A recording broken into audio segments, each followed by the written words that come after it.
Hey everyone, welcome back to the channel. We are officially in full Disney mode. So we are prepping and we are getting ready to go. We're leaving really soon. So I thought that we could do one more kind of like pre-prep vlog just to kind of recap everything that we have planned and where we're kind of at right now before we leave. Just a quick reminder that this trip is a big one. So we are setting sail on the Disney Destiny in Fort Lauderdale, and then we're heading straight to Disney World right after. So yes, it is a lot of Disney, and I am just so excited for this trip. The Disney Destiny, we have been planning this trip for well over a year. So being able to see all the vloggers talk about, this since November, what the ship is, what it looks like, and kind of seeing all their vlogs is really getting us excited for our trip. So let's talk about our cruise. So since our last vlog, we were able to check in. And that's huge. That's huge because then we get to see when we get to board. And since we are using Disney transportation, we knew that we were going to board a little earlier than most. So we got boarding group 4, and we really like to use Disney transportation because if you stay at their participating hotel or resort, then they do come and take your luggage, and you don't see it until you get on the ship and you're ready and your room is ready. So with Fort Lauderdale, it was new to us, and because they don't have resorts, so we stayed at a participating hotel. The hotel is really close to the port, but again, we wanted that perk of getting on the ship early, being able to explore with not a lot of the crowds, and just more time on the ship. So now let's talk a little bit about some of the things that we pack for our cruise. I have them all here. Let's talk a little bit about magic bands. So you do get a key to the world card, and you can use that, throughout your stay on the ship. But we opt for magic bands. So this is my oldest daughter's. It's a Cars, but we opt for magic bands just so that we don't have to keep track of our key to the world card, and it's just a lot easier for us. Next, we have magnetic hooks. So the walls are magnetic, and what we like to do is we hang our bags on them, we hang our hats on them, anything to help keep the room organized, and you'll see throughout a couple more things that we like to pack. But yeah, anything to help keep the room organized, we're all in. Next, we have a clothes basket. So this folds up. It's very small. And I mean, for the most part, the clothes basket is small itself, but we just pop this in the closet, and all of our dirty clothes goes right into here, and we pick it up, and then we can do laundry on the ship.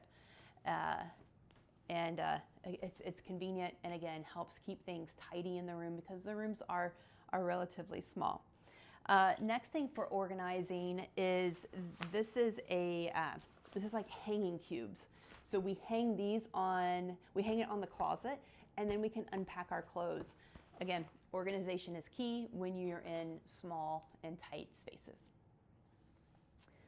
Next, we have a fan. It is a USB hookup, and it's relatively small. It is light, and it's one of those things that can help you sleep. And last but not least, we have our passports. So I have all 4 of our passports in here, and then any other documentation that we print off, like our boarding passes or anything like that, I keep in here. That way I can just open it up, hand it to whoever we need to hand it to as we are checking in or as we are going through security, and everything is just right here and ready to go. Oh, one last thing. So we do have gift cards. So if you collect gift cards from trip to trip, remember that you do have gift cards. We have forgot before they've been at home. I mean, they get used, but don't forget those gift cards because you can use them on the shops. You can use them as a stateroom credit, and then anything else that you want, for your trip, you can use. So those are some of the things that we like to pack for our Disney cruise. Next, we have our Disney World plans. So after the cruise, we will be spending 5 days at Disney World, and we're staying at the BoardWalk Inn, which we are, again, so excited about. This whole trip Yeah, we're super excited.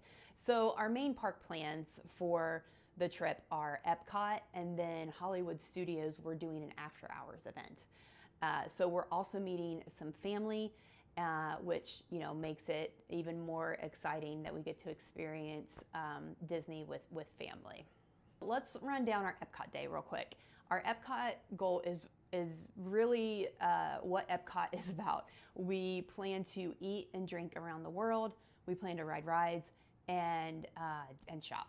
And so what I have done since we are meeting family is I put together, I wouldn't say itinerary, but I did put together kind of like a place to get started when eating and drinking around the world. And we're gonna have all ages with us.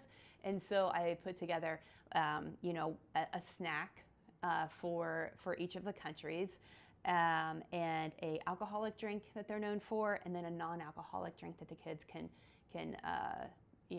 buy if they wanted to. So just something to get us started and to get people to think about what they wanted at each of those pavilions.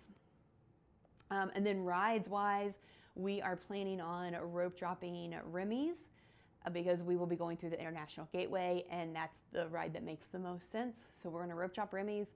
Then we are going to get a lightning lane for Frozen, for Soarin', and then probably Living with the Land or the Seas, one of those, because we'll head to that land after we ride Remy's. And then for our individual lightning lane, you probably guessed it, yes, Guardians of the Galaxy, one of our faves. Next, for our Hollywood Studios after hours event, we've done one before and we absolutely loved it.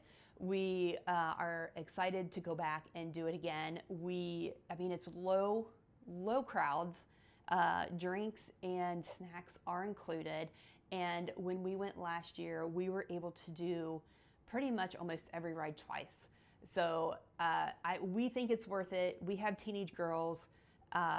They loved it. And I can't say enough that I think we'll continue to do those after hours events, especially in the summer.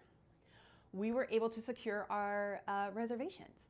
So our first reservation when we get there is Summer House on the Lake. So that's a staple. We always eat there when we go to Disney World. We love it. We love the atmosphere. It's just one of those things. So excited to go back to Summer House on the Lake. The Cake Bake Shop. We have never eaten at the Cake Bake Shop.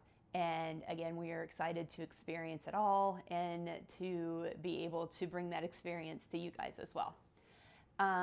We are eating at the Yacht Club at Ale and Compass for their breakfast. We have walked through Yacht Club because we've stayed at Beach Club before, but we just thought, hey, the breakfast is right there. Let's give it a try. And then lastly, Grand Floridian Cafe. We have eaten there before. We like it. The best chicken and waffles, we think, on property. So excited to go to the Grand Floridian and probably the Polynesian and to kind of resort hop in that aspect. So honestly, like the lineup really for our restaurant reservations is perfect. I think, we're going to be there for 5 days. And we do like to relax. We'll eat on the boardwalk as well. I like their pizza there. And now they have like the blue ribbon corn dogs, so we may try those. But all in all, I think our trip is planned pretty perfectly. Just to recap what's next, we've checked into our cruise, we secured our dining, we know what parks we're going to, and now we are officially in park mode. Next after this, we'll be making our lightning lane reservations, and that's 7 days before we go to the park. And we're able to do the 7 days because we are staying on property.